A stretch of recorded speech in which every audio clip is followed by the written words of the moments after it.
Alam mo ba na ang talbos ng kamote ay mabisa laban sa anemia o sa may leukemia dahil ito ay nakapagpadagdag at nakapagpapalapot ng dugo.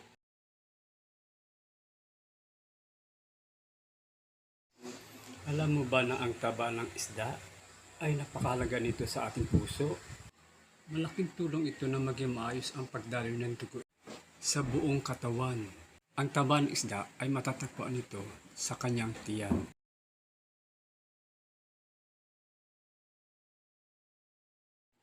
Alam mo ba na ang ampalaya ay hindi ito nakapagpadagdag ng dugo kaya hindi ito mapanganib sa ating kalusugan.